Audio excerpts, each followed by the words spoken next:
Olá, gente, tudo bem? Estamos aqui agora para fazer uma palestra que faz parte aí do CONOED e o tema é a socialização.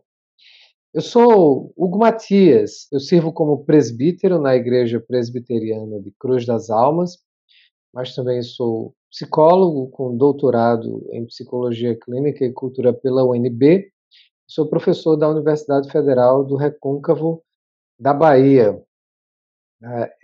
A gente escreveu aí junto com uma colega, um artigo sobre socialização que eu espero que seja, né, uma ajuda para todo mundo aí, que vai ser logo publicado, talvez já esteja publicado aí no blog do Educalá, espero que vocês possam aproveitar. E a palestra de hoje, ela vai dar um desenvolvimento adicional, né, a esse tema da socialização. Nosso objetivo, na verdade, é desmistificar algumas coisas, enfim.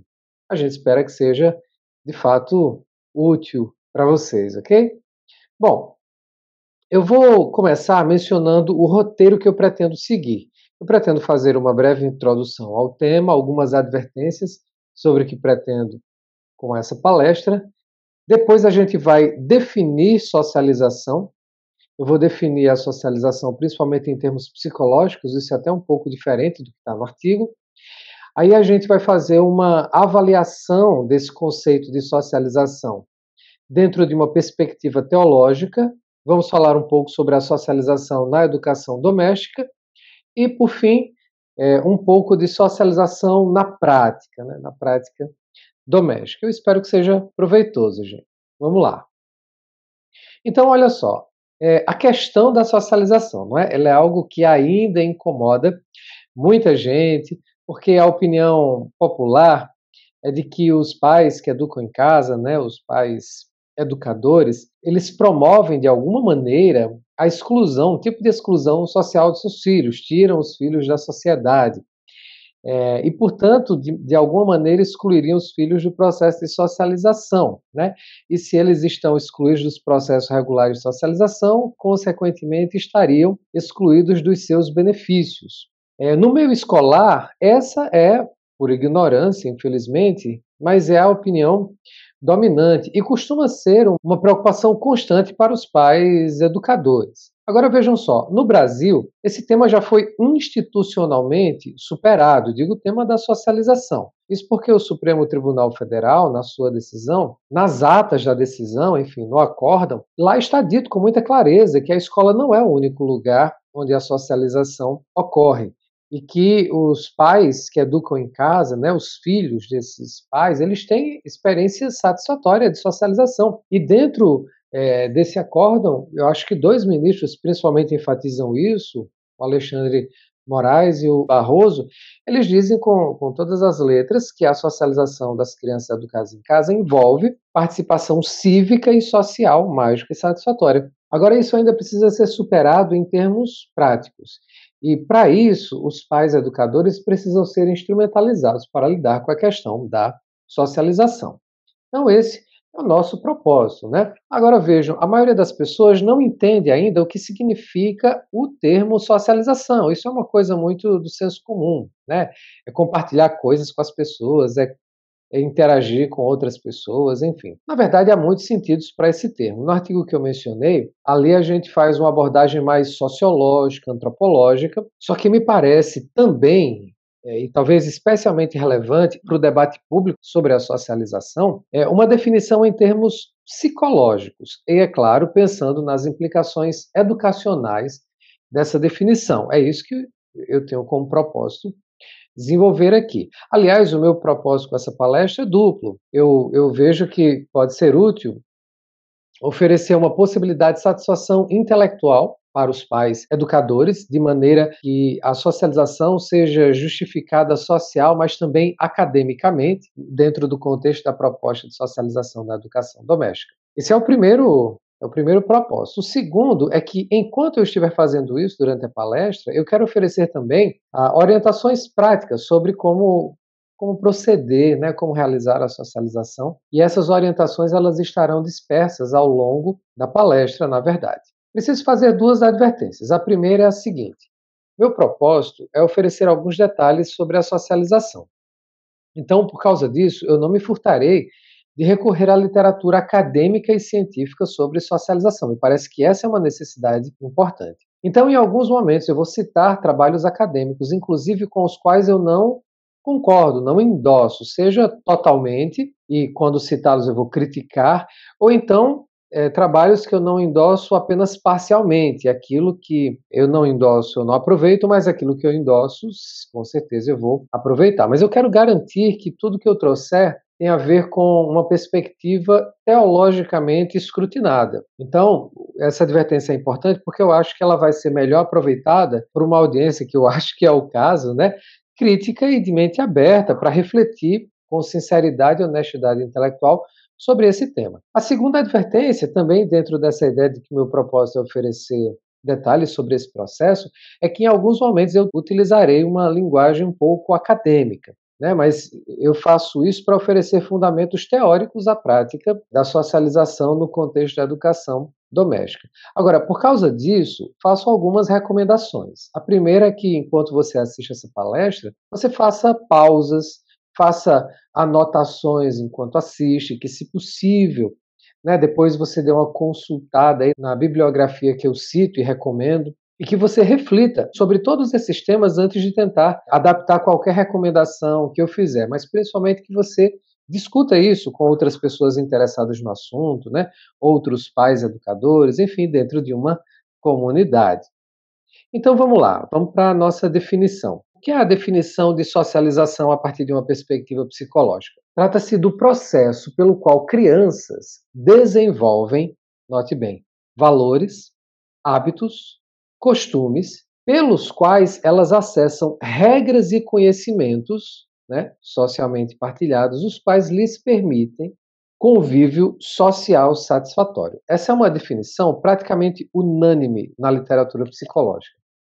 Eu queria ler para vocês algumas versões dessa definição em material de literatura científica, né, para que vocês possam ter esse fundamento aí. Então, no texto de Lightfoot, Cole and Cole, de 2009, chamado The Development of Children, está escrito: a socialização conduz as crianças aos padrões, valores e conhecimentos de uma sociedade. Uma outra definição, essa de Murray e colaboradores, na verdade é um capítulo do Handbook of Child Psychology and Developmental Science. Eles dizem assim, tradução minha: socialização é o processo pelo qual indivíduos aprendem e internalizam modos de ser, interagindo e sabendo que são representados em sua própria cultura. Por fim, uma última definição, né, como exemplo aqui, é a de Papalha e Mortarel, de 2021, Experience Human Development. Elas dizem assim: socialização é o processo pelo qual as crianças desenvolvem hábitos, habilidades, valores e motivos que as tornam membros produtivos e responsáveis da sociedade. A gente pode notar algumas coisas específicas sobre essa definição, né, esse conjunto de definições que a gente vê constantes. A socialização, em primeiro lugar, ela envolve pensar, sentir e agir. Envolve todas as dimensões da nossa vida. Em segundo lugar, é um processo que acompanha, na verdade, o desenvolvimento infantil e que se encerra pensado nessa perspectiva que a gente acabou de dizer, que ela se encerra na medida em que a criança ela completa um ciclo inicial de desenvolvimento. Em terceiro lugar, a socialização, ela, segundo essa definição, repito, há outras que não permitem isso, mas essa definição permite que a gente possa avaliar o processo de socialização nos resultados que ele obtém a partir de padrões socialmente estabelecidos. E, em quarto lugar, a socialização é percebida como um processo, na verdade, preparatório para a vida social. Embora esses sejam sentidos comuns à psicologia e à educação, outros campos, como eu mencionei, a sociologia, a antropologia, têm perspectivas diferentes sobre o que é a socialização. Algo que às vezes não é completamente notado, permanece muitas vezes despercebido, é o fato de que o contexto das famílias, percebam, é o lugar privilegiado para a socialização. Na literatura, quando se fala em socialização, praticamente não se fala de escola. Então vejam só como é que num outro texto, Mortarel, em 2014, o texto é O Desenvolvimento da Criança, foi publicado em português, tá? Veja como é que ela fala da socialização. Estou citando: a conformidade às expectativas dos pais é o primeiro passo para a conformidade às normas da sociedade. Entretanto, o objetivo último é a internalização dessas normas. Então, vejam, as normas sociais que são internalizadas, né, essa internalização é mediada pelos pais, é por meio dos pais em seio familiar. Eles, os pais, eles vão emprestar ao processo de socialização a sua própria capacidade de influenciar a criança, influenciar os seus filhos. Isso também se faz pela participação, por exemplo, dos irmãos em uma casa, né? Os padrões de interação que são construídos com os irmãos, eles na verdade vão ser reproduzidos entre as crianças com seus pais em qualquer outro lugar, fora de casa. Uma ressalva importante acerca do papel da socialização é que, embora seja grande o impacto e, portanto, de extrema relevância, né, o processo de socialização, a socialização é apenas um fator dentre outros para explicar o desenvolvimento infantil. Por exemplo, a socialização interage e muito com fatores biológicos que não podem ser ignorados e que também têm um papel muito, muito grande no desenvolvimento infantil. Genes, hormônios, processos maturacionais e assim por diante. A socialização, então, como nós vimos, ela é a internalização de expectativas sociais. E como nós vimos, essas expectativas vêm à criança por meio dos pais. O principal elemento aí na criança que vai se desenvolver é a capacidade de autorregulação. Esse é um conceito fundamental. Tá? E aqui eu estou citando Papalha e Feldman, no livro Desenvolvimento Humano. E o que é a autorregulação? É a capacidade de controlar o próprio comportamento em função das expectativas sociais. Então, a criança regula a si mesmo com a referência dessas expectativas sociais. Para que ela consiga isso, para que ela desenvolva essa capacidade de autorregulação, ela vai primeiramente se apoiar na regulação externa dos pais, externa a ela, né? A regulação dos pais. Os pais vão oferecer à criança, e é nisso que consiste o processo de socialização. Os pais vão oferecer à criança os sinais para que a criança atente e se torne autoconsciente acerca do seu próprio comportamento, do seu próprio modo de pensar, do seu próprio modo de sentir. Os pais vão oferecer também roteiros, principalmente roteiros mentais, que vão propor à criança para que ela possa, inclusive, avaliar cada uma dessas dimensões da sua vida, ao mesmo tempo em que compara isso às expectativas sociais.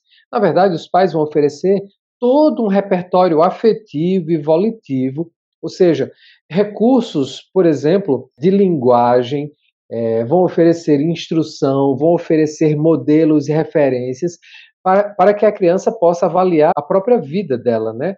Em função, mais uma vez, das expectativas da sociedade. Eles vão receber isso dos pais que vão disponibilizar esse repertório às crianças. Então, os pais, de muitas maneiras, eles vão operar esse processo de assunção na criança da capacidade de autorregulação. Então, tem um outro texto que eu vou citar. Veja, eu estou citando muita literatura com o objetivo de que vocês percebam que não é minha opinião, não, é uma coisa que a literatura internacional em psicologia apresenta e a gente acaba desconhecendo, né? Muitas vezes o pessoal critica o homeschooling e faz isso pretensamente em nome da ciência, mas a ciência diz outras coisas quando a gente vai olhar. Então, eu vou citar aqui um texto de Shane e Schmidt, também do Handbook of Child Psychology and Developmental Science, o volume 3, que trata só do desenvolvimento dos processos socioemocionais. Eles dizem assim, no capítulo sobre temperamento e personalidade: os pais, note bem, servem como modelos no manejo do estresse e controle de emoções e comportamentos negativos, aprovando ou desaprovando as expressões de emoções e comportamentos, o que favorece ou desfavorece a regulação das crianças, provendo aconchego e suporte nas interações pais-crianças, que são benéficas para a segurança nesses relacionamentos, compromisso com as exigências dos pais e internalização pela criança de suas metas e valores.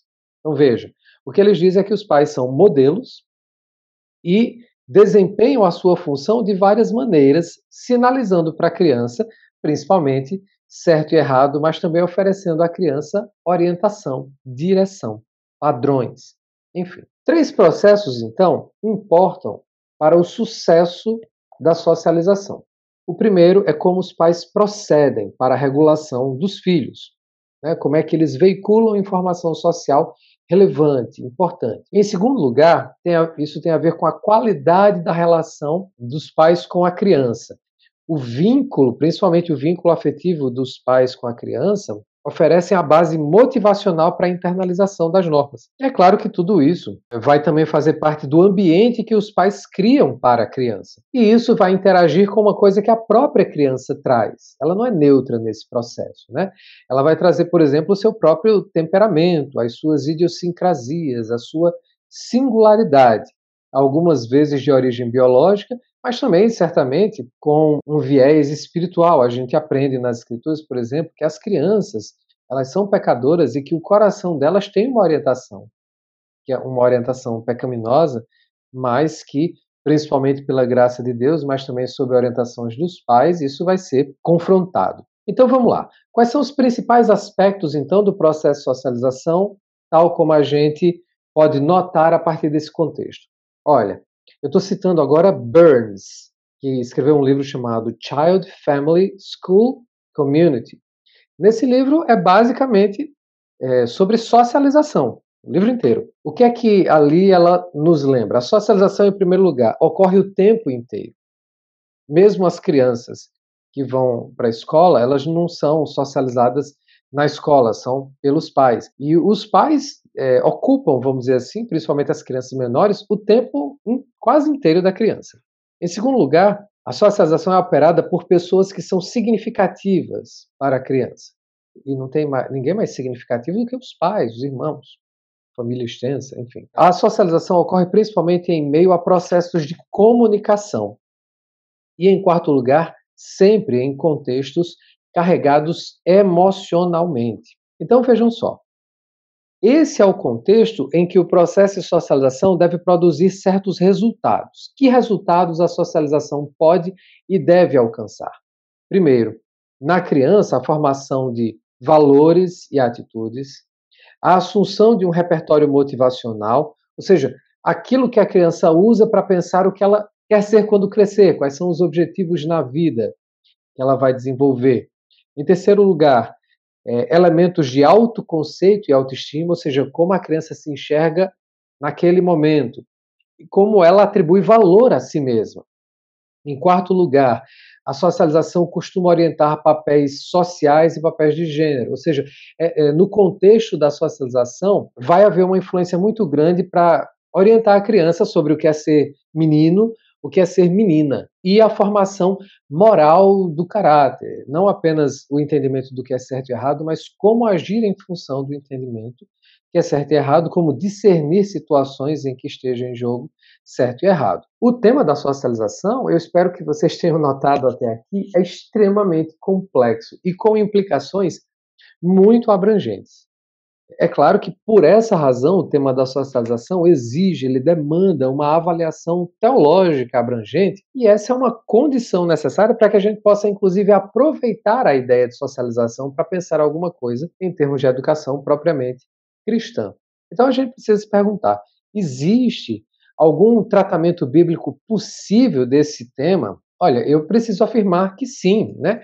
Na Escritura existem vários textos que a gente pode supor que estão tratando de alguma maneira de socialização, embora, é claro, não esteja ali o conceito de socialização, que é um conceito mais do que moderno, contemporâneo, né, talvez do último século. Agora, o que a gente lê no texto nos orienta sobre isso. O texto mais importante e mais frequentemente citado sobre essa questão, que na verdade é muito citado para pensar a educação de maneira geral, é um texto que oferece um modelo, o texto de Deuteronômio, capítulo 6, versos 6 e 7. Diz assim: eu estou usando aqui a versão atualizada. Diz assim: estas palavras que hoje te ordeno estarão no teu coração. Tu as inculcarás a teus filhos, e delas falarás assentado em tua casa, e andando pelo caminho, e ao deitar-te, e ao levantar-te. Olha, o contexto aqui dessa passagem é fundamental para que a gente entenda que Moisés está aqui falando. A gente vai ver que ele aponta para a socialização e que, na verdade, a socialização pode ser entendida a partir desse texto. Mas vamos lá. O que é que nós temos aqui de contexto? Israel está à beira do Jordão. Moisés está preparando Israel para fazer a travessia e possuir a terra prometida. O que ocorre é que Israel havia deixado, 40 anos atrás, uma nação idólatra, em cujo meio estava, e vai passar a uma terra que é habitada por 7 outras nações idólatras. Então, Deus, aqui por meio de Moisés, ele estava dando instrução, é a Torá, o Pentateuco, para que o povo, fazendo a travessia, permaneça fiel à aliança. Então, nessa instrução, desde Gênesis até agora Deuteronômio, Deus, por Moisés, apresenta a origem do povo e o destino do povo, estabelece, portanto, a sua identidade pactual como, né, filhos da promessa feita a Abraão, e isso envolve deveres e privilégios que precisam ser entendidos e que precisam ser mantidos.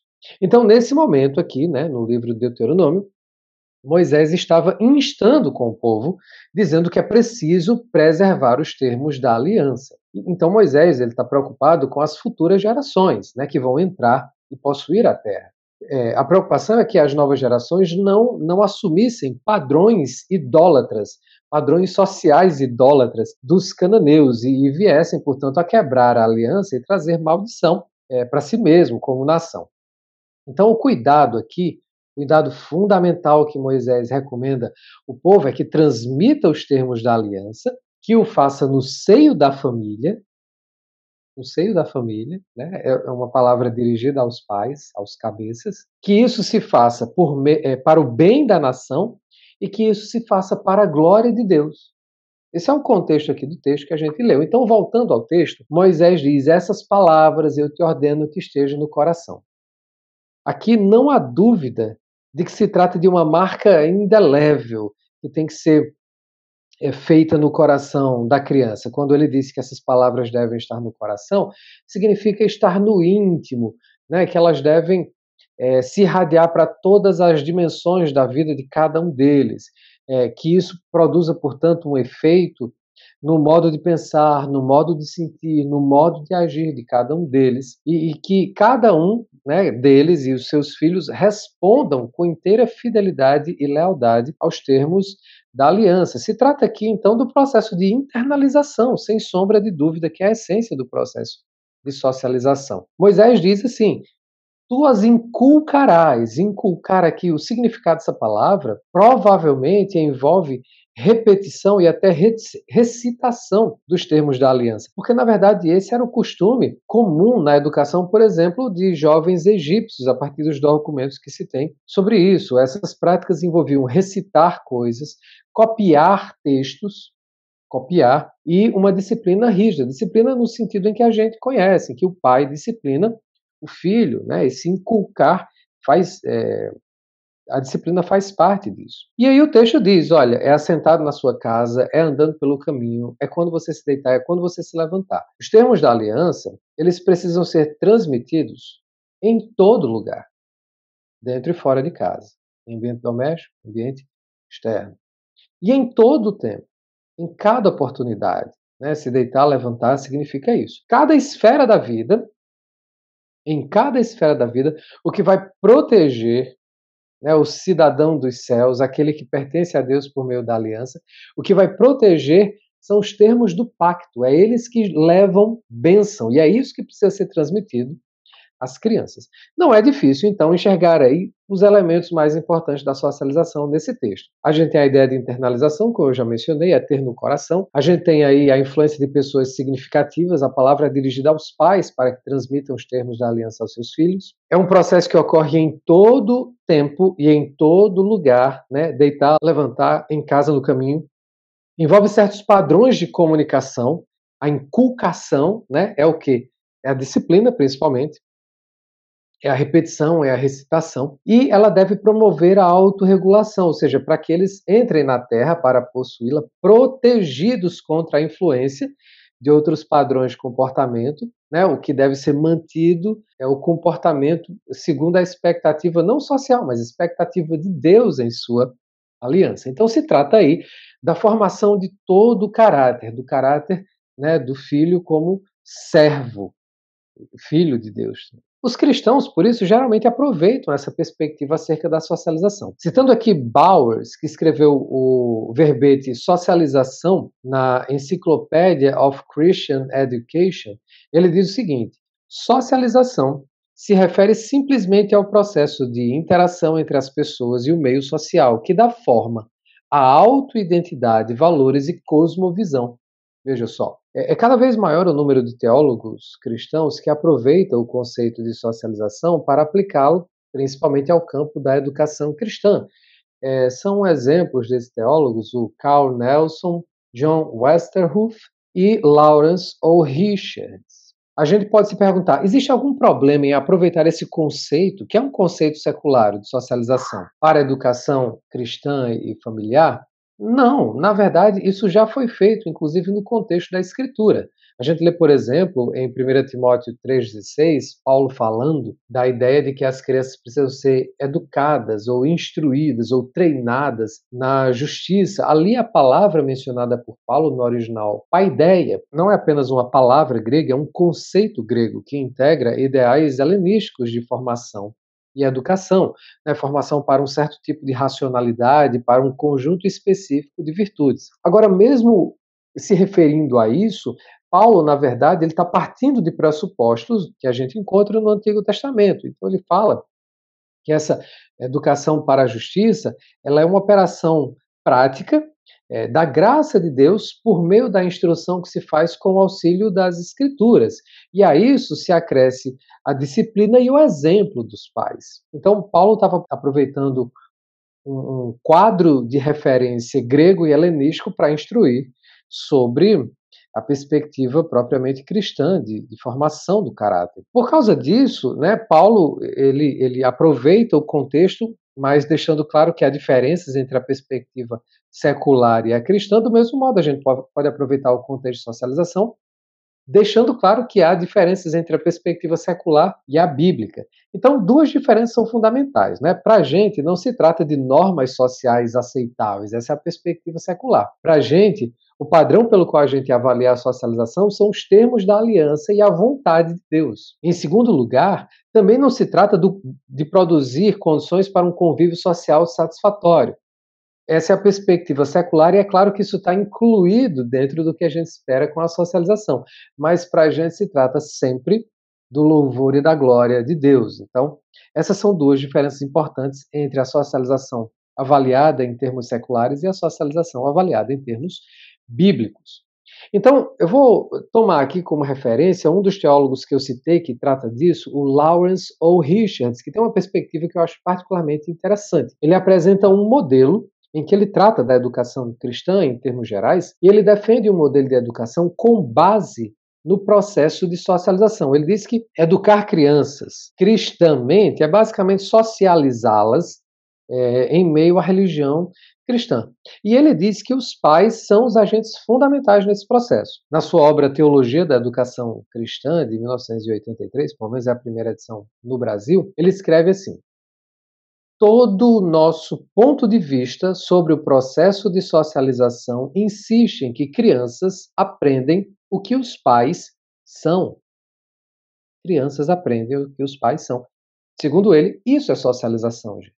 E é mesmo, como a gente viu a partir das definições que foram vistas anteriormente. Então, segundo Richards, as formas de influência social da socialização são basicamente duas.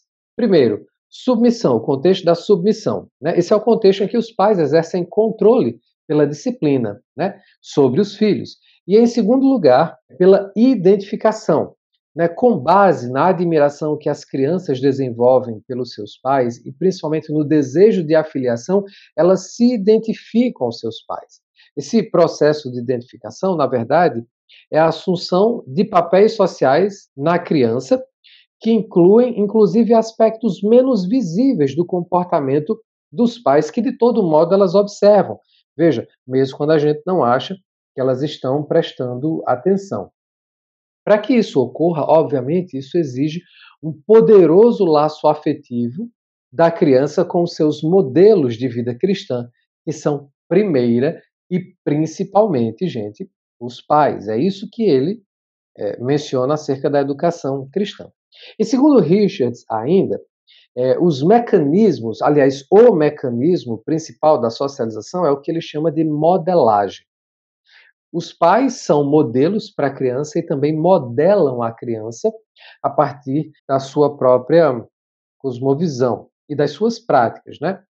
Segundo Richards, esse processo de modelagem, né, da criança pelos pais e pelo ambiente que os pais criam, ela pressupõe algumas condições importantes. E aqui a gente começa a ver recomendações interessantes sobre como a gente pode pensar para orientar de maneira consciente e intencional as nossas práticas de socialização como pais. Então ele diz, em primeiro lugar, isso pressupõe o contato frequente e demorado da criança com o modelo.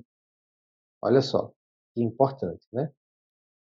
É claro que isso é mais adequado no contexto da educação doméstica. Em segundo, isso pressupõe o acesso da criança ao mundo mental do modelo, o que significa que os pais devem exibir, devem expor a criança ao seu próprio pensamento da maneira mais completa possível. Em terceiro lugar, para ele, isso exige a observação do modelo em diferentes situações, ou seja, os nossos filhos, eles têm que ter a oportunidade de nos observar nas mais diversas situações sociais para que isso lhes sirva como modelo.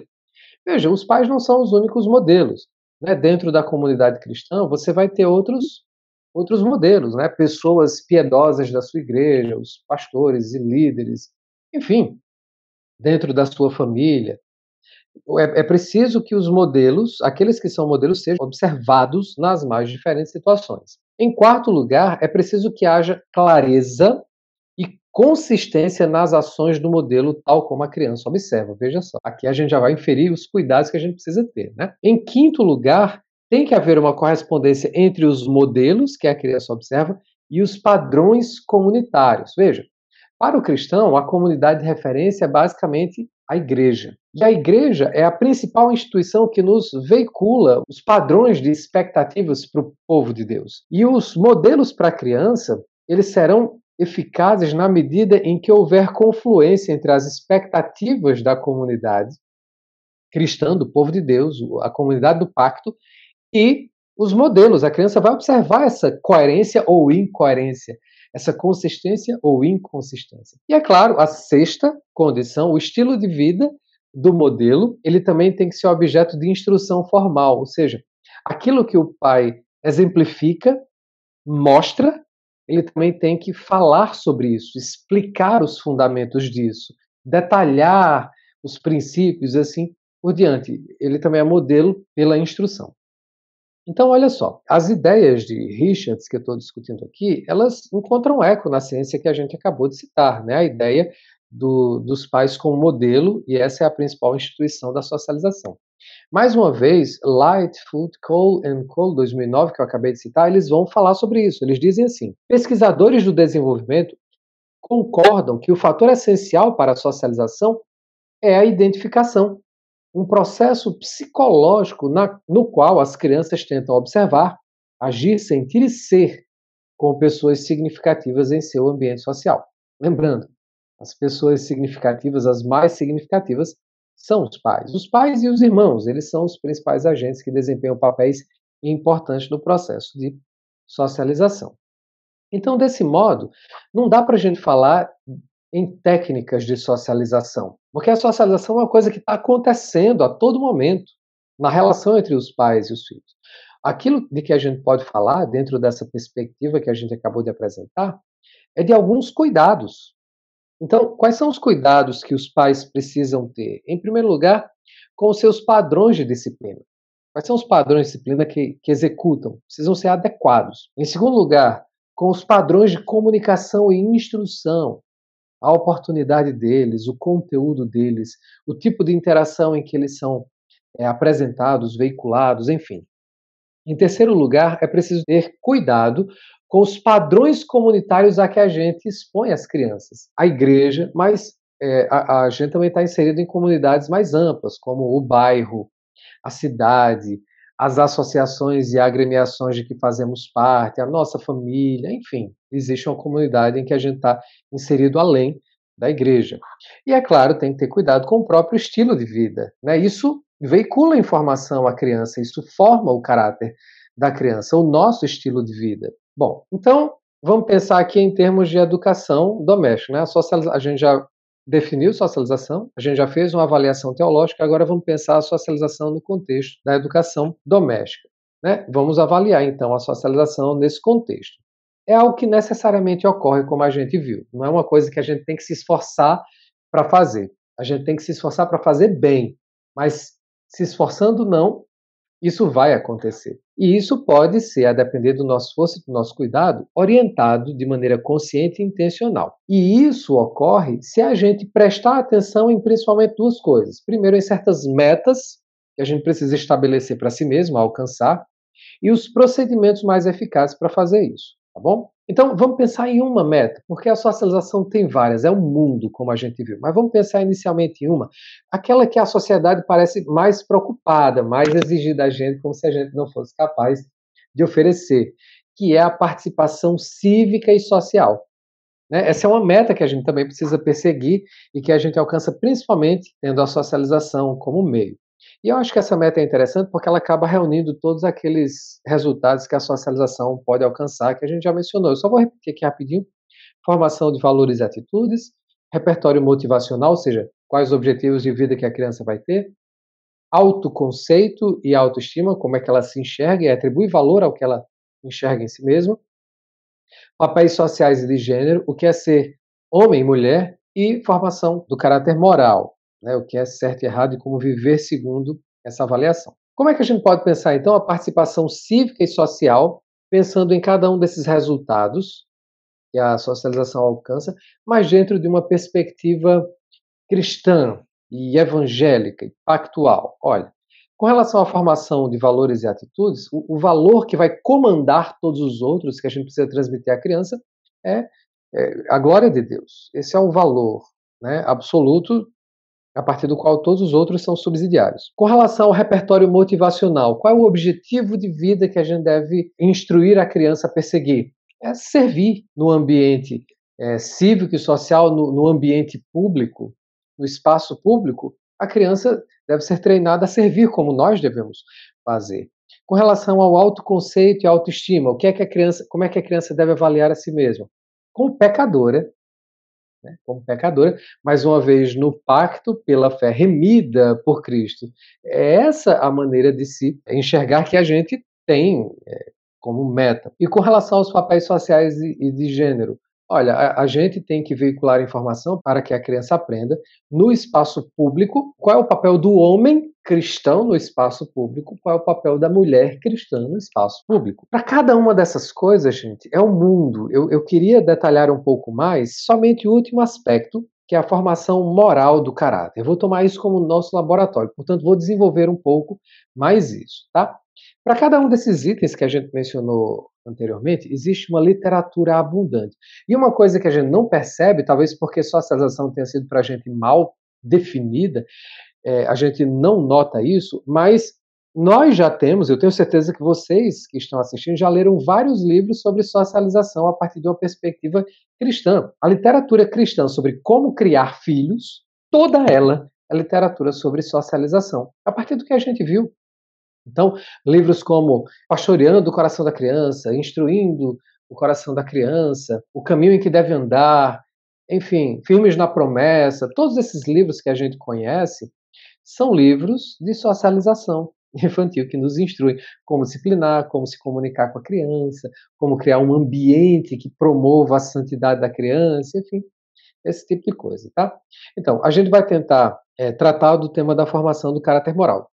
Esses outros temas, se a gente fosse tratar de todos eles, seria improdutivo porque a gente teria que fazer um tratamento superficial deles, tá bom? Então eu vou tratar especificamente desse e acho que ele é importante e particularmente negligenciado, tá bom? Talvez seja esse o ponto fulcral da crítica ao homeschooling, né? O pessoal faz uma crítica da socialização porque, segundo a perspectiva secular, a educação familiar não teria a condição necessária para oferecer esse aspecto da socialização que é a formação moral. A gente vai tentar entender que ideias estão por trás dessa crítica, como a gente muitas vezes responde mal a esse problema e como a gente poderia responder melhor a isso, tá? Então, em resumo, o que é que dizem as pessoas quando falam que o ambiente doméstico falha em socializar, em promover socialização. Dizem que falha em promover a participação cívica e social adequada das crianças. Dizem que falham porque o ambiente doméstico é inerentemente incompetente para isso. Essa participação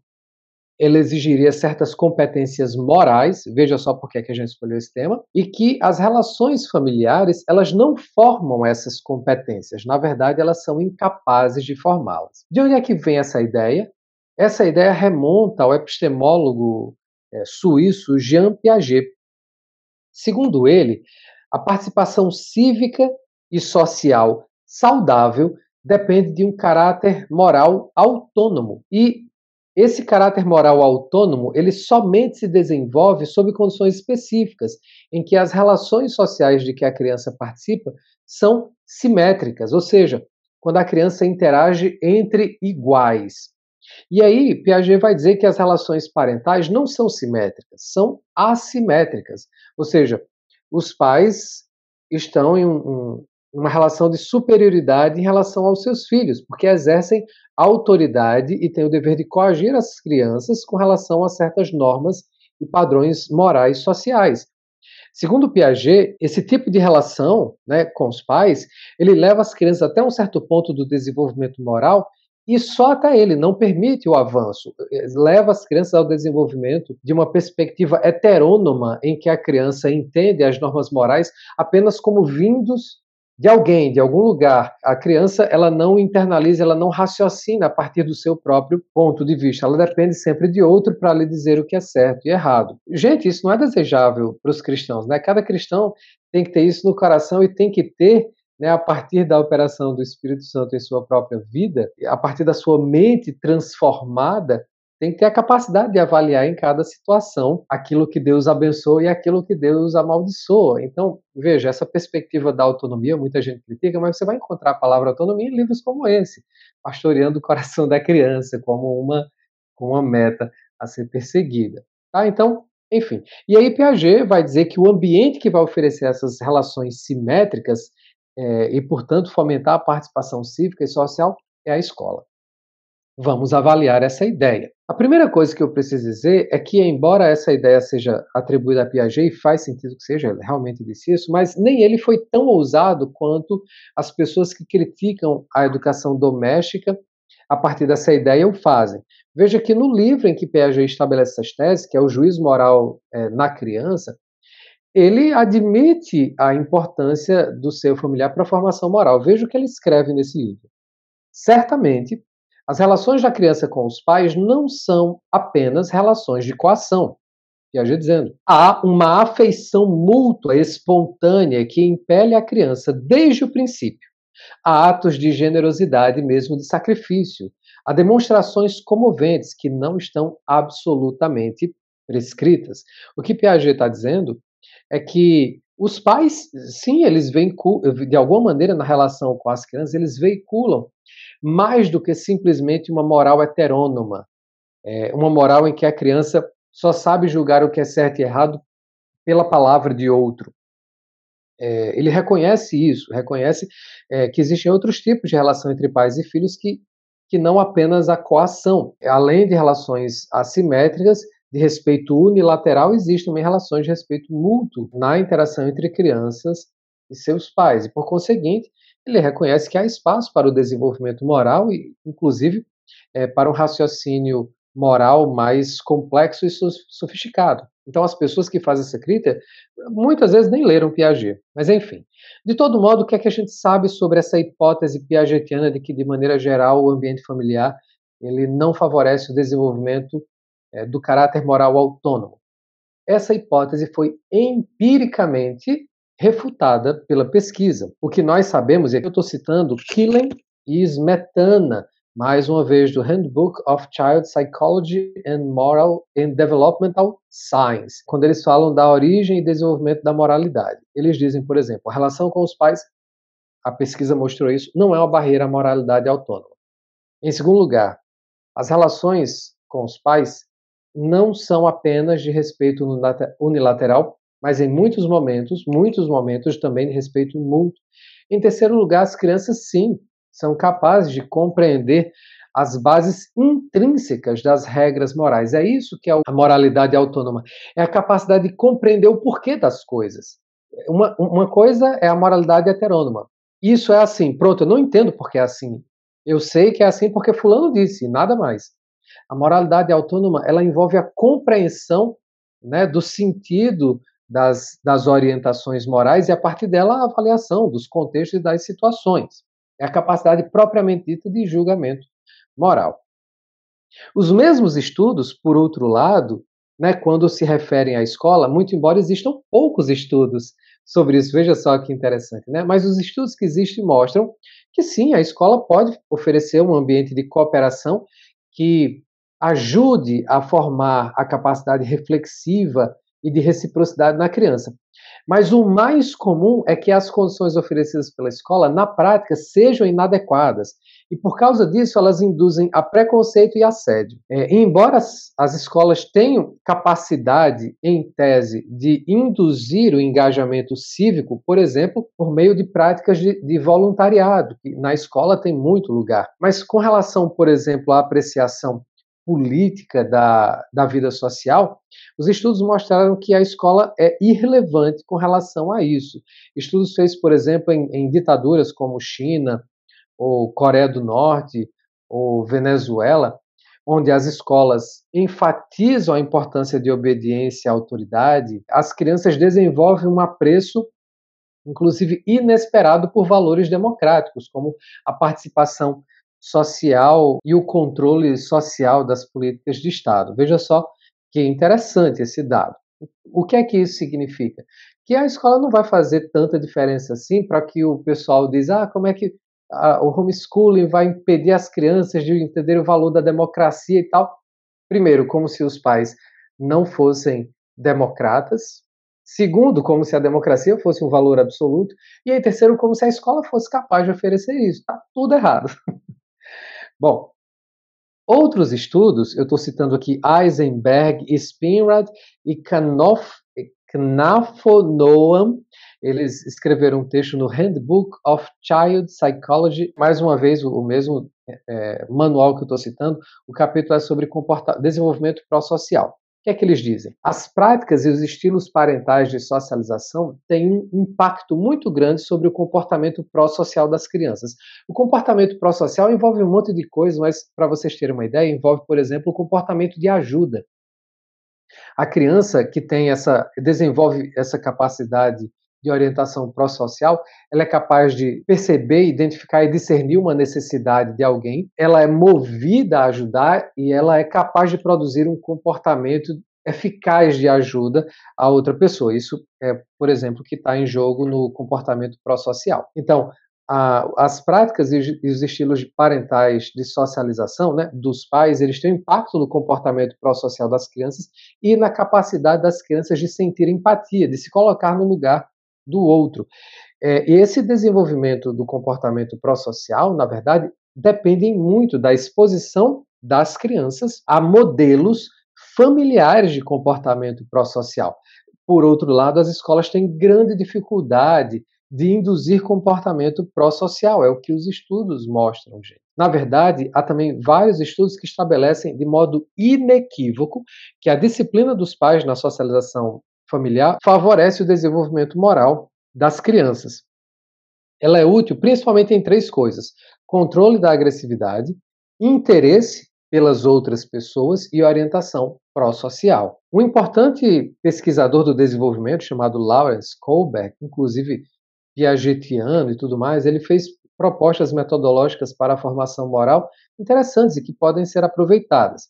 Nos estudos dele, ele enfatizava três coisas: o raciocínio moral, o desenvolvimento cognitivo, ou seja, das habilidades de pensar, e enfatizava as práticas de socialização. Duas coisas dentre as que ele propôs eu acho particularmente interessantes. Em primeiro lugar, ele dizia que uma das práticas que pode induzir o desenvolvimento moral da criança é a exposição à criança de modelos morais extraídos da história, né? Personagens históricos importantes, altamente comprometidos em termos morais. Exemplos: Martin Luther King Jr., Abraham Lincoln, Calvino, Lutero, quem você puder imaginar de grandes personagens da história com comprometimento moral elevado e reconhecido, apresentar esses modelos às crianças pode ter um efeito indutivo muito interessante. Quanto mais valorizados socialmente sejam esses modelos, maior será o efeito. Outra coisa que ele disse que pode ajudar bastante é a discussão de conteúdo moral, principalmente em situações dilemáticas. O dilema, gente, é quando você está diante de uma situação que tem, por exemplo, duas soluções que são contrárias entre si, que são opostas e em que não é fácil discernir qual é a melhor situação. Isso é um dilema. Você tem dilemas morais. E aí, discutir com a criança dilemas morais obriga a criança a raciocinar em termos morais e também é uma oportunidade para você oferecer orientação para esse raciocínio, para oferecer conhecimento moral e assim por diante. Então, ele diz que há situações que podem ser abstratas, extraídas de livros, e podem ser situações reais da experiência da própria criança. Fazer isso também promove o desenvolvimento moral. Ele disse que é preciso a gente ter alguns cuidados.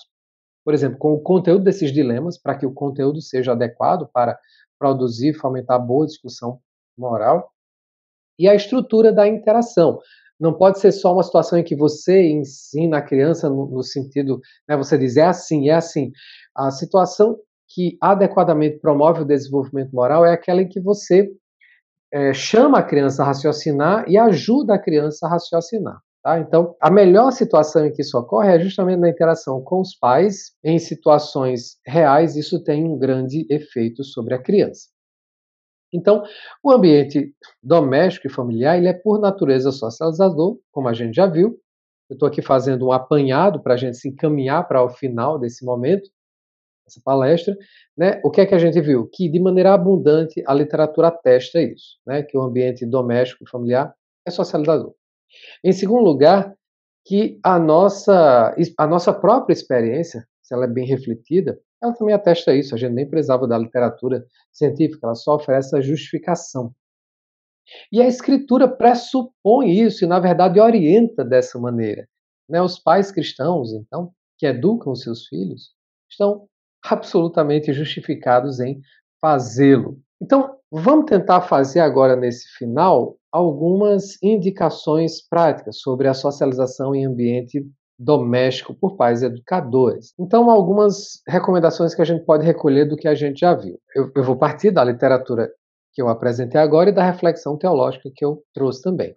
E, mais uma vez, boa parte dessas orientações se encontram em bons livros cristãos que tratam de educação de filhos, tá? Então vamos lá. A primeira coisa que a gente pode recolher são os objetivos básicos a perseguir para uma socialização satisfatória. O primeiro objetivo é que a criança internalize, ou seja, que traga para o seu coração padrões de conduta que agradem a Deus, um repertório de motivos que agrade a Deus e um conjunto de propósitos que agrade a Deus. Esses são os principais recursos para que a criança consiga obter a sua capacidade de autorregulação. Se trata aí dos termos da aliança no coração das crianças.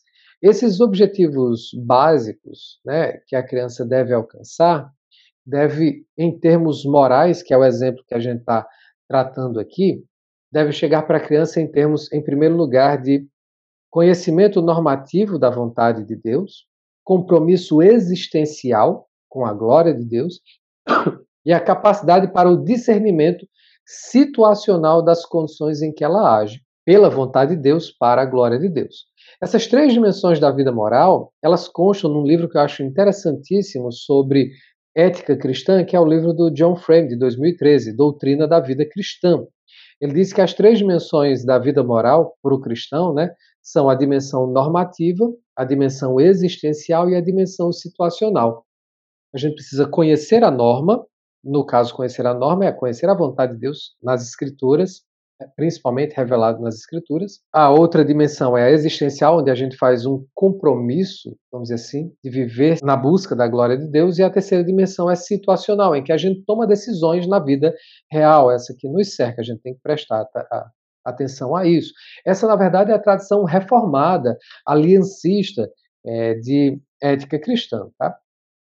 Então, vamos lá. O primeiro ponto foi esse, objetivos. O segundo ponto, o papel desempenhado pelos pais. Lembrando, os pais são mediadores do pacto junto aos seus filhos. Por quê? Primeiro, eles carregam a autoridade outorgada por Deus. Eu trago aqui a citação de um livro muito interessante sobre isso, que é o Firmes na Promessa, de Douglas Wilson, de 2019. Ele diz assim no livro: os pais são responsáveis por manter uma cultura bíblica no lar, por meio de uma disciplina amorosa, ensino e oração. Além disso, os pais são mediadores porque recebem de Deus os poderes necessários para o desempenho dessa tarefa. Mais uma vez, recorro aqui a uma citação do livro do Douglas Wilson, Firmes na Promessa. Ele diz assim: Deus fez o mundo de tal modo que os pais têm grande influência sobre a direção que seus filhos tomam, seja boa ou ruim. É impossível se furtar, portanto, a essa tarefa. Recebemos de Deus não apenas a autoridade, mas também os recursos para isso. Então, vimos objetivos, papel desempenhado pelos pais. E os procedimentos? É para isso que o pessoal, né, eventualmente fica ansioso. Quais são os procedimentos dos pais nos processos de socialização? Vou lembrar mais uma vez: os pais sempre fazem isso, percebendo ou não, e é importante, óbvio, que a gente perceba. Então, os procedimentos. O primeiro procedimento a mencionar é a disciplina. Gente, tem material abundante sobre isso, não apenas nos livros. Nesse mesmo canal do Educalar, eu mesmo já fiz palestra aqui sobre disciplina, e aí vocês podem procurar, eu acredito que outros também tenham feito, e que no blog tenha, enfim, tem material abundante sobre isso, por isso eu não vou tratar, tá? O segundo procedimento é a modelagem, o terceiro procedimento é a experiência social orientada, e o quarto procedimento é a instrução direta, feita pelos pais. Então vamos pensar na modelagem. A gente já falou sobre ela, né? Ela consiste em influenciar a criança pelo relacionamento e pelo exemplo. É algo que exige pouca intencionalidade, mas exige os cuidados dos quais a gente já falou, né? Você pode, então, pensar conscientemente e intencionalmente expor a sua própria conduta à criança nos mais diversos contextos. Olha, de maneira muito simples. Pai, mãe, leve o seu filho, leve a sua filha, por exemplo, em algum momento para o seu ambiente de trabalho, para que ela observe você lá. É claro, se você é um bom exemplo. No supermercado, onde você vai, né, para as relações de comércio, na igreja ela já te observa, enfim, preste atenção a isso. E principalmente explicar a relação entre a sua conduta em cada um desses ambientes, quando você está interagindo com seus amigos diante da sua criança, explicar a relação entre a sua conduta e os princípios que você acha que devem ser seguidos para que a criança compreenda. E principalmente faça isso quando aparentemente eles forem compatíveis e isso, portanto, né, demandar alguma explicação para a criança adicional. Né?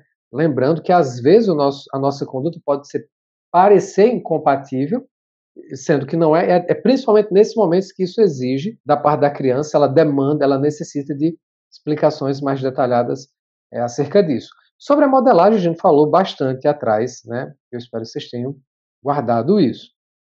A gente precisa também dar uma atenção especial ao tipo de interação com a criança, né? O modo como você, pai, acolhe as tentativas da criança de debater com você algum ponto. Lembre que sim, você tem autoridade, a palavra final para dizer a ela da parte de Deus o que é certo e o que é errado, mas é preciso dar atenção ao raciocínio na criança, a gente não pode sustar a tentativa da criança de desenvolver um raciocínio em cima de uma determinada questão. Então, vale a pena você se colocar, né, no mesmo nível de visão da criança, ouvir o que ela tem a dizer, tentar entender por que ela está dizendo isso, de onde ela tira as suas premissas, como ela chega às conclusões, questionar a criança. Enfim, gente, essa prática de fazê-la pensar de maneira autônoma a partir dos princípios que a gente espera estejam no coração dela pela instrução que a gente já deu e pela graça de Deus. Mas ela precisa ser estimulada a raciocinar. Bom, aí também preste atenção ao modo como você organiza esses debates naturais, por exemplo, que ocorrem entre as crianças. Quando você vê um grupo de crianças, elas debatem, por favor, preste atenção a isso. Os irmãos, com os irmãos, né, com os amiguinhos, de repente você não se dá conta, elas estão lá discutindo um tópico de conteúdo moral e você tem que prestar atenção e eventualmente orientar. né? Dizer, olha, fulano, escute aqui, ó, fulano está dizendo isso, o que é que você acha? Enfim, até servir algumas vezes como mediador desses debates, né? E também preste atenção ao modo como você se engaja em debates com outras pessoas na presença dos seus filhos, né? Como é que você debate? Você ensina ela pelo exemplo a escutar, a apresentar razoabilidade nos seus argumentos, a apresentar referências bíblicas, enfim, note isso. Com relação à participação cívica, você precisa expor o seu próprio engajamento cívico para a criança, né, ter você como modelo. Você se engaja em debates públicos em espaços públicos? De que maneira? Você se engaja em debates públicos em espaços privados? De que maneira? E você dá acesso ao seu filho, à sua filha, a esse seu modo de engajar-se e também expor o seu próprio engajamento social. Dê a ver à criança e realize, se você não realiza, práticas de caridade, de ajuda, práticas de boa vizinhança. A criança também aprende a esse engajamento cívico e social, por exemplo, dessa maneira, tá? Com relação à experiência social orientada, os pais, por exemplo, precisam criar oportunidades de experiência comunitária adequada.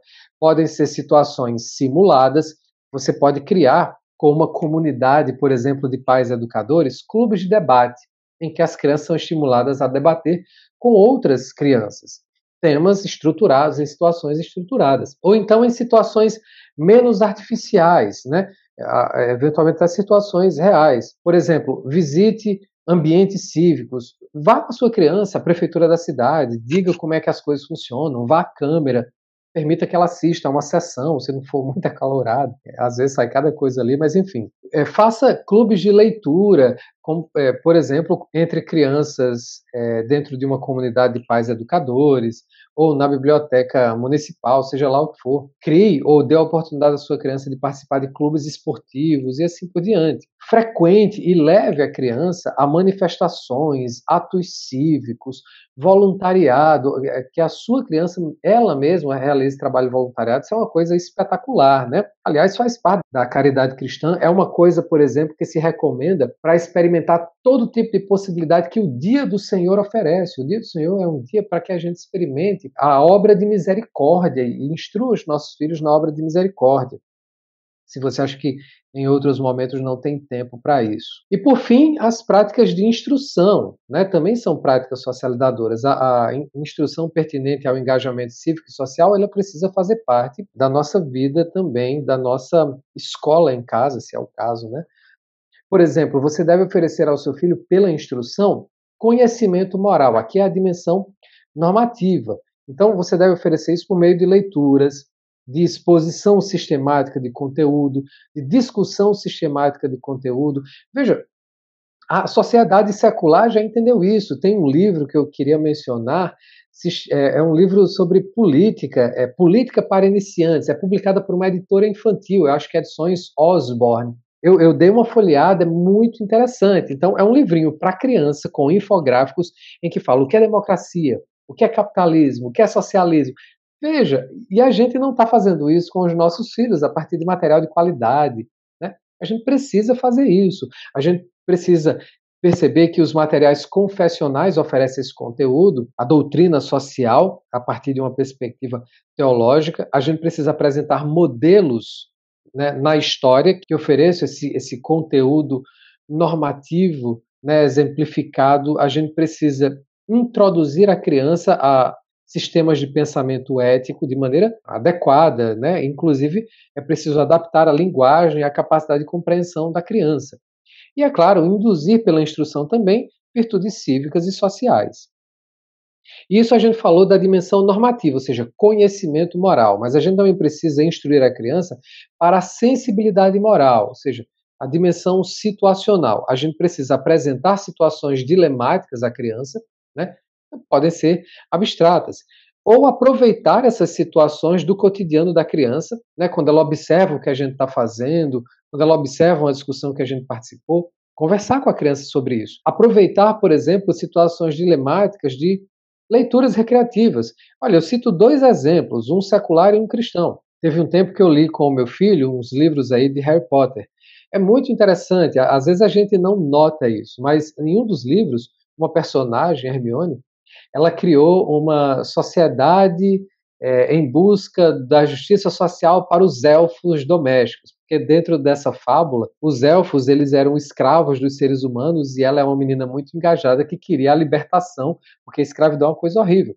Então veja, ali é apresentado um dilema, porque no próprio livro os elfos eles gostam dessa relação em que eles são servos dos seres humanos. Então a gente deve lutar pela libertação deles, porque se eles forem libertados eles vão ficar tristes, como aconteceu uma personagem elfo lá. Enfim, é um dilema interessante que deu a oportunidade de discutir um tema para uma criança de 6 anos abstrato, como esse, né? O que é justiça social. Ao mesmo tempo, a gente também leu, já faz um tempo, as Crônicas de Nárnia, já está na hora de ler de novo. Mas já no primeiro livro das Crônicas, o sobrinho do feiticeiro, o sobrinho do mágico, não lembro qual é o título em português, o sobrinho do feiticeiro, o sobrinho do mago, alguma coisa assim, é o primeiro livro. Já tem um momento ali no final do livro, me perdoem, vou dar um spoiler aqui, tá? Em que Aslan está falando para. Esqueci o nome do menino. Ele faz uma descrição do que é um bom líder.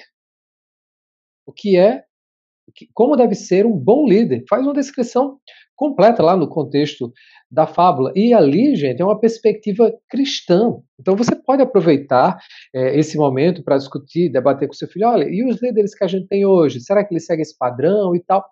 Percebe? Tem que aproveitar essas situações aí para a instrução, para essa sensibilidade das crianças nas situações, para identificar os elementos, né, de relevância moral e tentar operar com eles para raciocinar, encontrar solução para os problemas, para as situações dilemáticas. Isso consiste em exercitar duas coisas importantes: a imaginação moral da criança e o raciocínio moral da criança.